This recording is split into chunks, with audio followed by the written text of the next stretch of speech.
ఓం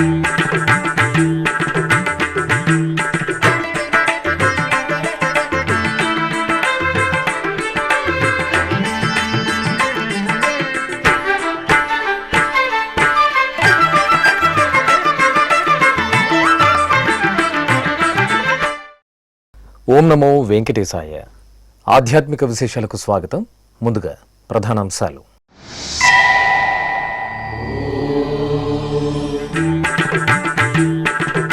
సహస్ర కలశాభిషేకంలో సీతారాముల దివ్య సోయగం. తిరుపతి కోదండరామాలయంలో అమావాస్య ఉత్సవం.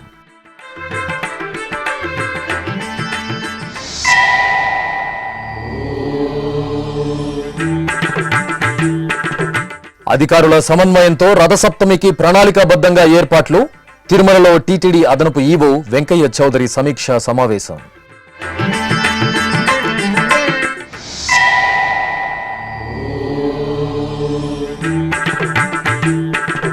దేవుని కడపలో వార్షిక బ్రహ్మోత్సవాలు ప్రారంభం. శ్రీ లక్ష్మీ వెంకటేశ్వరుని సన్నిధిలో శాస్త్రోక్తంగా ధ్వజారోహణం.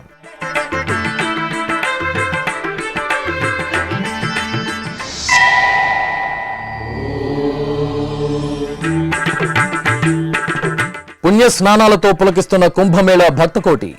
కోట్లాది మంది భక్తులతో కలకలలాడుతున్న త్రివేణి సంగమ ప్రదేశం. సుగంధ భరిత సహస్ర కలశాభిషేకోత్సవంలో శ్రీ సీతారాముల దివ్య సోయగం భక్తులను పులకితులను చేసింది. తిరుమల తిరుపతి దేవస్థానం అనుబంధంగా ఉన్న తిరుపతిలోని శ్రీ కోదండరామాలయంలో బుధవారం అమావాస్య ఉత్సవం వేడుకగా జరిగింది. ఈ సందర్భంగా ఆలయంలోని మహామండపంలో ఏర్పాటు చేసిన ప్రత్యేక పీఠంపై సీతాలక్ష్మణ సమేత శ్రీ కోదండరామస్వామి వారి కౌతుకమూర్తులు, మరో పీఠంపై విశ్వక్సేనుల వారిని, అలాగే సీతారాముల ఉత్సవమూర్తులను వెంచేపు చేశారు. ఆపై పవిత్ర పరిమళ ద్రవ్యాలను నింపిన సహస్ర కలశాలను స్థాపన చేసి పుణ్యాహవచనం, విశ్వక్సేనారాధన, సంకల్ప పూజలు నిర్వహించారు. తర్వాత ఆ పవిత్ర ద్రవ్యాలతో సీతారాములకు సహస్ర కలశాభిషేకాన్ని నయన మనోహరంగా నిర్వహించి ధూపదీప నివేదనలు, మహామంగళ హారతులు సమర్పించారు.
చారిత్రక నేపథ్యం, ఆధ్యాత్మిక విశిష్టతను సంతరించుకున్న దేవుని కడప శ్రీ లక్ష్మీ వెంకటేశ్వర స్వామి వారి ఆలయ వార్షిక బ్రహ్మోత్సవాలు ధ్వజారోహణంతో వైభవంగా ప్రారంభమయ్యాయి. తిరుమల తిరుపతి దేవస్థానం అనుబంధంగా ఉన్న ఈ ఆలయంలో బ్రహ్మోత్సవాలను శుభారంభం చేస్తూ ఆలయ ప్రధానార్చకులు మయూరం వెంకటశేషాచార్యుల బృందం ఆధ్వర్యంలో శ్రీదేవి భూదేవి సమేత శ్రీనివాసునికి సర్వాంగ సుందరంగా అలంకరణ చేసి ఆలయంలోని ధ్వజస్తంభం వద్ద కొలువు తీర్చారు. రక్షాబంధనం, ధ్వజస్తంభానికి స్నపనం, గరుడ పూజలు నిర్వహించారు. అనంతరం బ్రహ్మోత్సవాలకు సకల దేవతలను ఆహ్వానిస్తూ అర్చకులు మేళతాళాలు, మంగళ వాయిద్యాల నడుమ ధ్వజారోహణం నిర్వహించి మహామంగళ హారతులు సమర్పించారు.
ఫిబ్రవరి 4వ తేదీ తిరుమలలో జరగనున్న రథసప్తమి ఏర్పాట్లపై టీటీడీ అదనపు ఈవో సిహెచ్ వెంకయ్య చౌదరి మంగళవారం సమీక్ష నిర్వహించారు.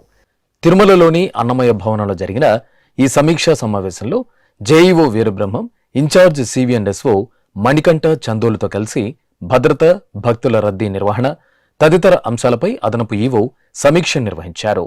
టీటీడీలోని వివిధ శాఖల అధికారులు, నిఘా భద్రతా విభాగం అధికారులు, పోలీసు యంత్రాంగం సమన్వయంతో పనిచేసి భక్తుల రద్దీకి అనుగుణంగా ఏర్పాట్లు చేయాలని ఆయన సూచించారు. ట్రాఫిక్ నియంత్రణ, పార్కింగ్ ప్రదేశాలపై ప్రత్యేక దృష్టి సారించాలని కోరారు. ఘాట్ రోడ్లో వాహనాల కదలికలను ఎప్పటికప్పుడు పర్యవేక్షించాలని, అత్యవసర పరిస్థితుల్లో తరలించేందుకు వీలుగా కార్యాచరణ రూపొందించాలని కోరారు. అన్నప్రసాదం, పారిశుద్ధ్యం, శ్రీవారి సేవకులు, వైద్య బృందాలు అవసరమైన మేర ఏర్పాటు చేసుకోవాలని సంబంధిత అధికారులను ఆదేశించారు. తిరుపతిలోని అలిపిరి ప్రాంగణం పురందరదాసు కీర్తనలతో మారుమోగింది. కర్ణాటక సంగీత పితామహుడు శ్రీ పురందరదాసుల ఆరాధన మహోత్సవాలు తిరుమల తిరుపతి దేవస్థానం దాస సాహిత్య ప్రాజెక్టు సంయుక్త ఆధ్వర్యంలో ఘనంగా జరుగుతున్నాయి. ఉత్సవాలలో భాగంగా రెండో రోజైన బుధవారం అలిపిరిలోని గరుడా సర్కిల్ ప్రాంగణంలో గల పురందరదాసుల విగ్రహం వద్ద వివిధ రాష్ట్రాల నుండి అధిక సంఖ్యలో తరలివచ్చిన దాస సాహిత్య ప్రాజెక్టు కళాకారుల భక్తి సంకీర్తన కార్యక్రమం వీణుల విందుగా సాగింది. దాస సాహిత్య ప్రాజెక్టు ప్రత్యేకాధికారి ఆనంద తీర్థాచార్యులు పురందరదాసుల విగ్రహానికి ప్రత్యేక పూజలు చేసి మహామంగళ హారతులు సమర్పించి పుష్పాంజలి ఘటించారు. ఈ సందర్భంగా ఆనంద తీర్థాచార్యులు శ్రీ వెంకటేశ్వర భక్తి ఛానల్తో త్యాగరాజస్వామి ఆరాధనోత్సవాల విశేషాలను వివరించారు. నేడు గొప్ప పర్వకాలం, భాగవతోత్తములైనటువంటి శ్రీనివాసుని అంతరంగ భక్తుడైన పురందరదాసుల వారి యొక్క ఆరాధనా మహోత్సవం. సంగీతం అంటే సాధారణంగా మనస్సును, శిశువులను, పశువులను, సర్పములను అందరినీ ఆకర్షించే ఒక సాధనము సంగీతం. అయితే ఇది కేవలం లోక పరిమితి అయిపోతుంది. ఇది కేవల సంగీతము కాదు, భక్తియుక్తమైన సంగీతం అన్నట్టయితే భగవంతుని పాదములను చూపించే ఒక మార్గం ఇది. ఇది ఒక మాధ్యమం అని కూడా చెప్పవచ్చు. ఇలాంటి ఒక భక్తి మార్గాన్ని 600 సంవత్సరముల క్రితమే స్థాపించినటువంటి మహాన్ ఆచార్య, మహాన్ గురువర్య, మహాన్ భాగవతోత్తములన్నట్టయితే పురందరదాసులము. అలాంటి వారి యొక్క మహత్వాన్ని తెలుసుకుని మన తిరుమల తిరుపతి దేవస్థానములు అద్భుతమైన రీతిలో పురందరదాసుల ఆరాధనను నిర్వహిస్తోంది. దాక్షిణాత్యులు చాలామంది ఈ ఆరాధనను ఎందరో చేస్తున్నారు. అనేక మఠముల్లో, ధార్మిక సంస్థల్లో కర్ణాటక, తమిళనాడు, ఆంధ్రప్రదేశ్లో చేస్తున్నారు. కాకపోతే అందరికంటే ఇంకా విశేషంగా తిరుమల తిరుపతి దేవస్థానం వీరి ఆరాధనను చాలా వైభవంగా తిరుపతి, తిరుమల, వారి కార్యక్షేత్రమైన హంపి క్షేత్రములు, పండరిపురము ఇలాంటి అనేక క్షేత్రాల్లో ఈ ఆరాధన మహోత్సవం జరిపిస్తోంది. ప్రస్తుతము 27వ తారీఖు నుంచి 30వ తారీఖు వరకు నిరంతరంగా తిరుపతి తిరుమలలో వెంకటేశ నవరత్నమాలిక అవంటి ప్రత్యక్ష ప్రసారము 300 మంది కళాకారులచే జరిగినటువంటి అద్భుతమైనటువంటి ఒక కార్యక్రమం. ఆస్థాన మంటపం తిరుమలలో విశేషంగా 4000 మంది భక్తుల మధ్యలో పురంధరదాస నామ సంకీర్తనం, వారి తత్వం, వారి జీవన చరిత్రము, వారి కీర్తనలో దాగినటువంటి ఆధ్యాత్మిక ధార్మిక సందేశాలు అనేక మంది పండితులచే కూడా చెప్పించబడింది. విశేషంగా ఈరోజు సాయంకాలం 6 గంటలకు నారాయణగిరి ఉద్యానవనంలో మలయప్ప స్వామి శ్రీభూ సమేతుడైనటువంటి ఆ మలయప్ప స్వామిని ఉయ్యాలలో వేసి ఆ సన్నిధిలో ఉత్తమ కళాకారులైన టాప్ గ్రేడెడ్ కళాకారులైనటువంటి వారి యొక్క సహకారం చేత ఊంజల సేవా కార్యక్రమం నారాయణగిరిలో జరగబోతుంది. ఇలాంటి అద్భుత కార్యక్రమాలు తిరుమల తిరుపతి దేవస్థానములు చాలా బాగా చేపడుతున్నారు. ఇలాంటి మహనీయుల యొక్క ఆరాధన చేత దేశంలో సుభిక్షత, ఈతి బాధలు తొలగిపోతుంది, అందరూ సుఖశాంతులతో ఉంటారు. దీని కొరకు ఈ ఆరాధనలో పాల్గొనాలని చెప్పేసి తండోపతండములుగా అటు ఆంధ్ర, తెలంగాణ, తమిళనాడు, కర్ణాటక ప్రాంతాల నుంచి ఎంతోమంది స్వచ్ఛందంగా వచ్చారు. వచ్చి తిరుమలలో ఆస్థాన మంటపం కిక్కిరిసిపోయేటట్టుగా అందరూ నిండిపోయారు. ఇది వారి భక్తి, పురంధరదాసులంటే గౌరవం. ఆ విధంగా భక్తులందరూ కలిసి ఆ స్వామిని ఆరాధించుకోవాలని ఎంతోమంది వచ్చారు. ఇలాంటి కార్యక్రమం జరగడానికి మన తిరుమల తిరుపతి దేవస్థానం యొక్క పాలక మండలి అధ్యక్షులు, శ్రీకార్య నిర్వహణాధికారులు, అదనపు శ్రీకార్య నిర్వహణాధికారులు, సంయుక్త కార్య నిర్వహణాధికారులు వంటి అధికార ప్రముఖుల యొక్క విశేషమైనటువంటి ప్రోత్సాహమే దీనికి కారణమని చెప్పేసి భావిస్తూ ఆ పురంధరదాసుల అంతర్యామిటి శ్రీ వెంకటేశ్వర స్వామి సుప్రీతుడై అందరినీ కూడా అనుగ్రహించాలని కోరుతూ ఓం నమో వెంకటేశాయ. హరే శ్రీనివాస. ఉత్తరప్రదేశ్ రాష్ట్రం ప్రయాగరాజ్లో మహాకుంభమేళా వైభవంగా కొనసాగుతోంది. జనవరి 13వ తేదీ ప్రారంభమైన కుంభమేళాలో ఇప్పటివరకు 15 కోట్ల మందికి పైగా భక్తులు పుణ్యస్నానాలు ఆచరించారు. మౌని అమావాస్య సందర్భంగా బుధవారం ప్రయాగరాజ్ కోట్లాది మంది భక్తులతో నిండిపోయింది. వివిధ అఖాడాల నుంచి విచ్చేసిన సాధువుల ఊరేగింపులతో ప్రయాగరాజ్ అత్యంత కోలాహలంగా దర్శనమిస్తోంది. ఈశాన్య రాష్ట్రాల్లోని 22 మంది సాధువులు ప్రత్యేకంగా విచ్చేశారు. వేలాది మంది భక్తులు తరలివచ్చారు. సుమారు 10 కోట్ల మంది భక్తులు బుధవారం పుణ్యస్నానాలు ఆచరించడానికి ఉత్తరప్రదేశ్ ప్రభుత్వం ఏర్పాట్లు చేసింది. త్రివేణి సంగమ ప్రాంతంలో భక్తులు పుణ్యస్నానాలను ఆచరిస్తున్నారు.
కర్ణాటక హరిదాసులు నారద స్వరూపులైన శ్రీ పురందరదాసుల కీర్తనల సారాంశాన్ని గ్రామ గ్రామానికి తీసుకెళ్లాల్సిన బాధ్యత ప్రతి ఒక్కరిపై ఉందని టీటీడీ అదనపు ఈవో సిహెచ్ వెంకయ్య చౌదరి పేర్కొన్నారు. తిరుమలలోని ఆస్థాన మండపంలో టీటీడీ దాస సాహిత్య ప్రాజెక్టు ఆధ్వర్యంలో జరిగిన పురందరదాసుల వారి ఆరాధన మహోత్సవాల్లో ఆయన ముఖ్య అతిథిగా పాల్గొన్నారు. ముందుగా ఉడిపి పెజావర్ పీఠాధిపతి శ్రీ శ్రీ శ్రీ విశ్వప్రసన్న తీర్థ స్వామీజీ, కుక్కే సుబ్రహ్మణ్య మఠాధిపతి విద్యాప్రసన్న తీర్థ స్వామీజీ ఆశీస్సులు అందుకున్నారు. అనంతరం అదనపు ఈవో సిహెచ్ వెంకయ్య చౌదరి దాస సాహిత్య కళాకారులను ఉద్దేశించి పురందరదాసు 4,75,000 కీర్తనలు రచించగా 4,000 కీర్తనలు మాత్రమే అందుబాటులో ఉన్నాయని, సమాజంలో విలువలు పెంపొందించడానికి భక్తాగ్రేసరుల కీర్తనలను వ్యాప్తి చేయాల్సిన అవసరం ఉందని తెలిపారు. ప్రపంచవ్యాప్తంగా ప్రాపగేట్ చేయటం అనేది ఆబ్జెక్టివ్గా నడుస్తుంది. ఈ ఆబ్జెక్టివ్ని ఫుల్ఫిల్ చేయటంలో అనేకమైన ప్రాజెక్టులను కూడా స్వామివారికి డైరెక్ట్గా ఇండైరెక్ట్గా కనెక్ట్ అయిన అనేకమైన ప్రాజెక్టులను తీసుకోవడం జరుగుతుంది. దాంట్లో ఒక హెచ్డిపిపి ఉంటుంది, హిందూ ధార్మిక పరిషత్. ఆ పరిషత్ కింద మనము అన్నమాచార్య ప్రాజెక్ట్ ఒకటి ఉంది. అలానే దాస సాహిత్య ప్రాజెక్ట్ కూడా ఇంకొకటి ఉంది. అన్నమాచార్య ప్రాజెక్ట్ అంటే తెలుగు రాష్ట్రాల్లో తెలియని వాళ్ళు ఉండదు. అలానే దాస సాహిత్య ప్రాజెక్ట్ పురందరదాసు గురించి కన్నడలో పుట్టిన, తెలుగులో కానీ ఇక్కడ సౌత్ ఇండియాలో పురందరదాసు గారి యొక్క కీర్తనలు తెలియని వాళ్ళు ఎవరూ లేరని చెప్పటంలో ఏమాత్రం సందేహం లేదు. మధ్యయుగంలో దాదాపు 15వ శతాబ్దంలో 4,75,000 కీర్తనలు రాశారు. మానవ మాతృలకి అది సాధ్యం కాదు. దేవుడే స్వయంగా రాపించుకున్నాడు కాబట్టి 4,75,000 కీర్తనలు రాశారు. మనం ఒకరోజు ఒక పేజీ రాయాలంటేనే 2-3 రోజులు టైం తీసుకుంటాం. రకరకాల కరెక్షన్ చేస్తాం, 4 సార్లు డ్రాఫ్ట్లు మారుస్తాం. అట్లాంటిది సమానుడు లెక్క భగవత్కి దేవుడు దగ్గర ఉండటం వలన, దేవుడు పూనటం వల్లనే పురందరదాసు 4,75,000 కీర్తనలు రాశారు. మధ్యయుగంలో ఉండే అప్పటి ఉన్న రాజకీయ దీనివలన అప్పుడున్న చాలా వరకు మధ్యయుగంలో ఆయన రాసిని కాల్చివేయటం జరిగింది. దానివల్ల మనకి ఈరోజు దాదాపు 4,000 కీర్తనలు మాత్రమే అందుబాటులో ఉన్నాయి. ఇలా ఉన్న వాటిని మరింతగా పదిలపరుచుకోవాలి. అలానే సమాజంలో కంటెంట్, దాంట్లో ఉండే సారాన్ని కూడా సామాన్యులకి రీచ్ కావటానికి మాత్రం మన టీటీడీ ఎనలేని సేవ చేస్తుంది. అందుకే ఈ ప్రాజెక్ట్ని చాలా ప్రతిష్టాత్మకంగా తీసుకొని చాలా ఎప్పుడు అడిగినా కానీ, మొన్ననే ఆనందాచార్య కదా సార్ ఈ హాల్ వాడుకోవాలి అని, ఎప్పుడు కూడా ఏ ఇబ్బంది లేకుండా ఏ ప్రాజెక్టుని మన టీటీడీలో ఉండే వాటిని దాని యుద్ధ ప్రాతిపదికమైన అప్రూవ్ చేసి ఫెసిలిటేట్ చేయటం జరుగుతుంది. సో ఈ క్రమంలో మీ అందరికి కూడా ఒకటే రిక్వెస్ట్ చేస్తున్నాను, మనం వచ్చాము, విన్నాము, వెళ్ళిపోయామని కాదు. పురందరదాసు యొక్క ఆరాధన మహోత్సవాల సందర్భంగా ఆ కంటెంట్ని, దాంట్లో ఉండే కంటెంట్ మొత్తాన్ని కూడా మనం గ్రామానికి తీసుకెళ్ళి ప్రచారం చేయాల్సిన బాధ్యత మన మీద ఉంది. ఈరోజు సమాజంలో విలువలు తగ్గిపోయిన సమాజంలో విలువల్ని మళ్ళీ కూడా పెంపొందించాలంటే ఇటువంటి సాహిత్యం ద్వారా, ఆధ్యాత్మికమైన కార్యక్రమాల ద్వారా మాత్రమే సాధించవచ్చని ఈ సందర్భంగా నేను తెలియజేస్తున్నాను. సో నాకు బెంగళూరుతో కొంతవరకు అనుభవం ఉంది. చాలా రోజులు బెంగళూరులో పనిచేశాను. కొంతవరకు కన్నడ అర్థం చేసుకునే అనుభవం కూడా ఉంది. సో ఆ రకంగా కూడా పురందరదాసు సాహిత్యం పట్ల ఆకర్షితై ఉండని ఈ సందర్భంగా ఆకర్షితై ఉన్నానని చెప్పడానికి చాలా సంతోషపడుతున్నాను. అనంతరం పీఠాధిపతులను టీటీడీ అదనపు EO Venkaiah Chowdary, JEO V వీరబ్రహ్మంలు ఘనంగా సత్కరించారు. ఈ కార్యక్రమంలో టీటీడీ దాస సాహిత్య ప్రాజెక్టు ప్రత్యేకాధికారి ఆనంద తీర్థాచార్యులు పాల్గొన్నారు. అనంతరం వివిధ రాష్ట్రాల నుండి వేలాదిగా తరలివచ్చిన దాస సాహిత్య ప్రాజెక్టు కళాకారుల సంకీర్తనామృతంతో ఆస్థాన మండపం భక్తి పారవస్యంతో పులకించింది. తిరుపతిలోని జాతీయ సంస్కృత విశ్వవిద్యాలయంలో అగస్త్య మహర్షి ప్రాశస్త్యం, వైభవాన్ని తెలియజేసేలా జాతీయ సదస్సును నిర్వహించారు. భారత ప్రభుత్వం ఆధ్వర్యంలో జాతీయ సంస్కృత విశ్వవిద్యాలయంలోని రమా రంజన్ ముఖర్జీ సెమినార్ హాల్లో ప్రారంభమైన ఈ కార్యక్రమానికి వైస్ ఛాన్సలర్ జిఎస్ఆర్ కృష్ణమూర్తి ముఖ్య అతిథిగా హాజరై జ్యోతి ప్రజ్వలన చేశారు. సప్త ఋషుల్లో ఒకరైన అగస్త్య మహర్షి వైభవాన్ని, తమిళ భాషాభివృద్ధికి ఆయన చేసిన సేవలను పలువురు వక్తలు వివరించారు. మద్రాసు సంస్కృత కళాశాల ప్రిన్సిపల్ అరుణ సుందరం, విశ్వవిద్యాలయ అకాడమిక్ అఫైర్స్ డీన్ రజనీకాంత్ శుక్ల, సంస్కృత విశ్వవిద్యాలయం, వేద విశ్వవిద్యాలయం, తమిళనాడు నుండి వచ్చిన పండితులు ఈ సందర్భంగా అగస్త్య మహర్షి వైభవంపై తమ పరిశోధన పత్రాలను సమర్పించారు.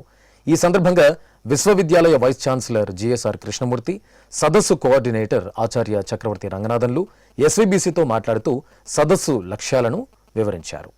మహాత్మా కుంభసంభవుడు అంటే అగస్త్యుడు మన భారతీయ పరంపరకి, సంప్రదాయానికి, భాషలకి ఒకటిని కాదు విద్యలన్నింటికి కూడా ఆదిగురువుగా మనకి ఇక్కడ ప్రత్యక్షం అయ్యాడు.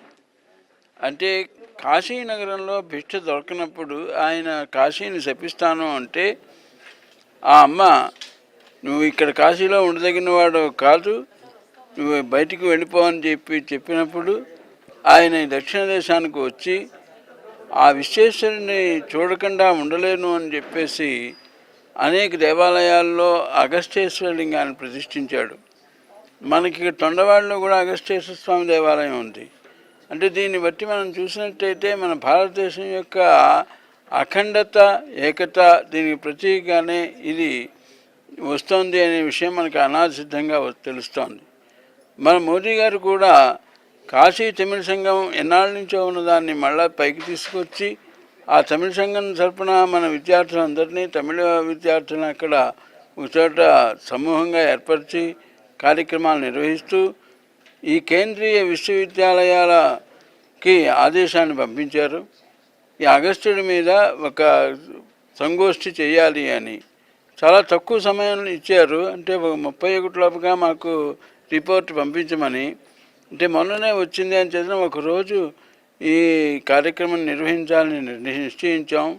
మన రంగనాథన్ గారు, వైష్ణవి వీళ్ళిద్దరూ కూడా మంచి చక్కటి విద్వాంసులందరినీ కూడా ఆయన చేసినటువంటి ఆయుర్వేదం కానివ్వండి, తంత్రం కానివ్వండి, వేదం కానివ్వండి, ఆయన చేసినటువంటి ప్రతి విద్యా విషయమైనటువంటి యోగదానం, కంట్రిబ్యూషన్ని ఇప్పుడు మనం ఇక్కడ చర్చించుకుంటున్నాం. దీనివల్ల ఎంతో మన విద్యార్థులకి చక్కటి అవగాహన కలుగుతుంది. భారతీయ ఏకత, అఖండత విషయంలో వీళ్ళంతా జాగరూకంగా ఉంటారు. మనకు సర్కార్ నుండి ఒక ఆదేశం వచ్చింది. అంటే కాశీ తమిళ సంఘం అని దానికి పేరు. ప్రతి చోట కూడా ఈ తమిళ భాషకు ఉన్నటువంటి వైశిష్ట్యాన్ని తెలియచేయాలంటే ఉద్దేశంతో అన్ని చోట్ల కూడా ఒక జాతీయ సంగోష్ఠిని చేయాలని వారు నిర్ధారించారు. దానిని పురస్కరించుకొని ఈనాడు తిరుపతి జాతీయ సంస్కృత విశ్వవిద్యాలయంలో అగస్త్య మహర్షి గురించి ఒక సెమినార్ ఏర్పాటు చేయడం అనేది. ఈ సెమినార్కి మనకు ముఖ్య అతిథిగా విచ్చేశారు డాక్టర్ అరుణ సుందరం గారు. చక్కగా అగస్త్య మహాముని యొక్క వైభవాన్నంతా కూడా తెలియజేశారు. అలాగే మా విశ్వవిద్యాలయ కులపతులు ఆచార్య జిఎస్ఆర్ కృష్ణమూర్తి గారు అగస్త్య మహర్షి యొక్క ఆ వైభవాన్ని తెలియజేశారు.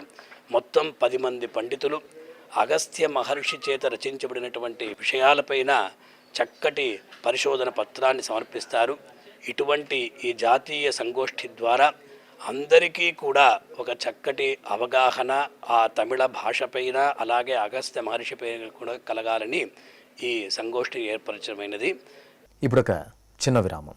వేగవంతమైన నేటి ఆధునిక కాలానికి తగ్గట్టుగా అంతర్జాలంలో తొలిసారిగా తిరుమల శ్రీవారి అనుగ్రహంతో మీ వీణుల విందుకై ఆధ్యాత్మిక ఆనందానికై వస్తున్న శ్రీవారి మరో శ్రవణ భక్తి తరంగం ఎస్వీబీసీ ఆన్లైన్ రేడియో. వినరో భాగ్యము, వినరో భాగ్యము విష్ణు కథ. వినండి, విని తరించండి. కేవలం మీ అరచేతిలో నిరంతరం ఉండే మీ మొబైల్ ఫోన్లో ఎస్వీబీసీ ఆన్లైన్ రేడియో ప్రసారాలు ప్రపంచ వ్యాప్తంగా మీరు ఎక్కడున్నా సరే మీ రోజువారీ పనులు చేస్తూనే శ్రవణానందంగా వింటూ సాగిపోండి. ఆధ్యాత్మిక ఆనందాన్ని పొందండి. 24 గంటలు ఆన్లైన్లో మీకు తోడుగా ఎస్వీబీసీ ఆన్లైన్ రేడియో. మరి ఇంకెందుకు ఆలస్యం? వెంటనే మీ మొబైల్లో ఎస్వీబీసీ యాప్ డౌన్లోడ్ చేసుకోండి. ఎస్విబిసి ఆన్లైన్ రేడియోను ఆలకించండి, ఆస్వాదించండి, తిరుమల శ్రీవారి అనుగ్రహాన్ని పొందండి. ఓం నమో వెంకటేశాయ. ఆధ్యాత్మిక విశేషాలకు తిరిగి స్వాగతం. అన్నమయ్య జిల్లా రాయచోటిలో కొలువైన శ్రీ భద్రకాళి సమేత వీరభద్రస్వామి దేవాలయంలో శ్రీ భద్రకాళి అమ్మవారికి కుంకుమార్చన కన్నుల పండుగ నిర్వహించారు. ముందుగా అర్చకులు శ్రీ వీరభద్ర స్వామి వారి మూలమూర్తికి సకల వర్ణశోభిత పుష్పమాలలతో శోభాయమానంగా అలంకరించి ప్రత్యేక అర్చనలు జరిపారు. తరువాత శ్రీ భద్రకాళి అమ్మవారికి పట్టు వస్త్రాలు, స్వర్ణాభరణాలు, పూలమాలలతో సుందర శోభితంగా అలంకరించారు. సహస్రనామాల పఠనయుక్తంగా శ్రీచక్రానికి కుంకుమ పూజలు నిర్వహించి నివేదనలు, మహామంగళ హారతులు సమర్పించారు. భక్తులు అమ్మవారి దర్శనం చేసుకుని దీపాలు వెలిగించి నివేదించారు. ఖమ్మం జిల్లా సత్తుపల్లిలోని శ్రీ భక్తాంజనేయ స్వామివారి దేవాలయంలో ఆకుపూజలు జరిగాయి. పుష్యమాసం మంగళవారం సందర్భంగా అర్చకులు రామబంటు శ్రీ ఆంజనేయ స్వామి వారి మూలమూర్తికి అభిషేక ఆరాధనలు నిర్వహించిన అనంతరం పుష్పమాలలతో చూడచక్కగా అలంకరించారు. తరువాత భక్తులు జయ హనుమాన్ స్మరణలు చేస్తుండగా అర్చకులు ఆకుపూజలు నిర్వహించి ధూపదీప నివేదనలు, మంగళహారతులు సమర్పించారు. కాశ్మీర్లో సెప్టెంబర్ 27వ తేదీ ప్రారంభమైన గోరక్ష మహాపాదయాత్ర మంగళవారం సాయంత్రం తిరుపతికి చేరుకుంది. అఖిల భారత గోసేవా ఫౌండేషన్ అధ్యక్షులు బాలకృష్ణ గురుస్వామి ఆధ్వర్యంలో కాశ్మీర్లో సెప్టెంబర్ 27వ తేదీ ప్రారంభమైన పాదయాత్ర 4900 కిలోమీటర్లు సాగనుంది. గోరక్షణ, భూరక్షణ, పర్యావరణ రక్షణ, దేశ రక్షణ కోసం గోవును జాతీయ ప్రాణిగా ప్రకటించాలని ఈ మహాపాదయాత్రను బాలకృష్ణ గురుస్వామి నిర్వహిస్తున్నారు. ఇందులో భాగంగా తిరుపతిలోని మంగళం రోడ్డులోని బొంతలమ్మ ఆలయం వద్దకు చేరుకున్న మహాయాత్రకు తిరుపతి ప్రజలు ఆత్మీయ స్వాగతం పలికారు. అనంతరం కపిలతీర్థం నంది కూడలి వద్ద గోమాతకు పూజలు నిర్వహించారు. ఆపై ఈ మహాపాదయాత్ర అలిపిరి గరుడ కూడలికి చేరుకుని గరుత్మంతుని విగ్రహానికి 3 ప్రదక్షిణలు చేశారు.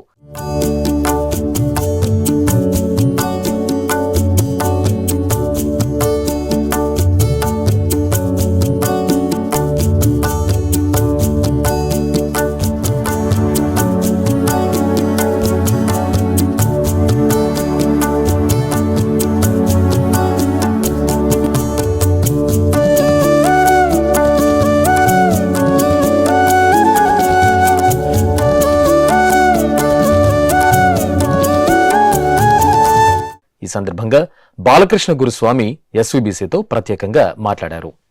గోరక్షణ, భూరక్షణ, పర్యావరణ రక్షణ కోసం కశ్మీర్ నుండి కన్యాకుమారి వరకు గోరక్ష మహాపాదయాత్ర 4900 కిలోమీటర్లకు పైగా ఈ పాదయాత్ర, 14 రాష్ట్రాలు, 180 రోజులు పాదయాత్ర. ఈరోజు దాదాపు 124 రోజులు కశ్మీర్లోని లాల్ చౌక్లో మొదలైన పాదయాత్ర ఆది శంకరాచార్య దేవాలయం శ్రీనగర్లో హోమం నిర్వహించి ఈ పాదయాత్ర ఒక గోవుతోని తన గోజాతిని రక్షించుకోవడానికి ఈ పుంగనూరు ఆవు రిధి మాతతోని ఈ పాదయాత్ర మొదలు పెట్టడం జరిగింది. 124 రోజుల తర్వాత కలియుగ వెంకటేశ్వర స్వామి, ప్రపంచంలో ప్రసిద్ధిగాంచిన పుణ్యక్షేత్రము ఈ వెంకటేశ్వర స్వామి అలిపిరి వరకు, ఇక్కడి వరకు ఈరోజు 3512 కిలోమీటర్ల వరకు పాదయాత్ర చేసి సాక్షాత్తు ఆ స్వామివారు ఈ గోవును కాపాడడానికి తన తలను అడ్డుపెట్టి పుట్టలో నుంచి బయటకు వచ్చి ఈ గోవును కాపాడాడు. అలాంటి గోవును మనమందరము రక్షించాలని చెప్పి ఈ గోమాత, అన్యం పుణ్యం ఎరుగని గోమాత మనకు అన్నీ ఇస్తూ ప్రపంచంలో మానవుడికి మేలు చేస్తున్న ఏకైక ప్రాణి ఈ గోమాత. పశ్చిమ గోదావరి జిల్లాలోని భీమవరం గ్రామదేవత శ్రీ మావుళ్లమ్మ తల్లి 61వ వార్షికోత్సవాలు అత్యంత ఘనంగా జరుగుతున్నాయి. ఉత్సవాల సందర్భంగా ఆలయాన్ని విద్యుత్ దీపాలు, సంప్రదాయ పుష్పాలతో చూడచక్కగా అలంకరించారు. ఇక అర్చకులు అమ్మవారి మూలమూర్తికి విశేష అర్చనలు జరిపి పట్టు వస్త్రాలు, విశేష ఆభరణాలతో సర్వాంగ సుందరంగా అలంకరించి హారతులు అందజేశారు. ఇక ఆకివీడు లక్ష్మీ గణపతి పండ్లు పూలవర్తక సంక్షేమ సంఘం ఆధ్వర్యంలో గత 23 సంవత్సరాలుగా శ్రీ మావుళ్లమ్మ తల్లి వార్షికోత్సవాలకు గజపూల మాలలను సమర్పించడం సంప్రదాయంగా పాటిస్తున్నారు. ఈ సందర్భంగా 140 కేజీల పుష్పాలతో తీర్చిదిద్దిన గజపూల మాలను అమ్మవారికి సమర్పించి ఆశీస్సులు అందుకున్నారు. నంద్యాల సంజీవనగర్ రామాలయంలో శ్రీ లక్ష్మీ వెంకటేశ్వర స్వామివారికి అష్టదళ పాదపద్మారాధన నేత్రపర్వంగా జరిగింది. రామాలయంలో ఉపాలయంగా నిలవైన శ్రీ లక్ష్మీ వెంకటేశ్వర స్వామివారికి అర్చకులు నిత్య షోడశోపచారాలను నిర్వహించారు. తర్వాత స్వామివారిని సుందర శోభితంగా అలంకరించారు. ఆపై బంగారు పద్మాలతో అష్టదళ పాద పద్మారాధనను నేత్రపర్వంగా నిర్వహించారు. నంద్యాల నాగులకుంటలో కొలువైన శ్రీ నాగలింగేశ్వర స్వామివారి దేవాలయంలో మహాప్రదోషాభిషేకం ఘనంగా జరిగింది. బహుళ త్రయోదశి ప్రదోషకాల సమయంలో అర్చకులు గర్భాలయంలో శ్రీ నాగలింగేశ్వర స్వామివారికి, ఆలయం ముందు శ్రీ నందీశ్వర స్వామివారికి పలు రకాల విశేష సుగంధ పరిమళ ద్రవ్యాలతో అభిషేకాన్ని నయన మనోహరంగా నిర్వహించారు. ఈశ్వరుడికి, నందీశ్వరుడికి ఏకకాలంలో నిర్వహించిన అభిషేకాన్ని తిలకించి భక్తులు తన్మయులయ్యారు. అనంతరం అర్చకులు నందీశ్వరునికి నూతన వస్త్రాలు, పుష్పమాలలతో సుందర శోభితంగా అలంకరణ చేసి ధూపదీప నివేదనలు సమర్పించారు. రంగారెడ్డి జిల్లా సరూర్ నగర్ మండలం కొత్తపేటలో కొలువైన శ్రీ విజయ గణపతి దేవాలయంలో పరమశివుడికి రుద్రాభిషేకం జరిగింది.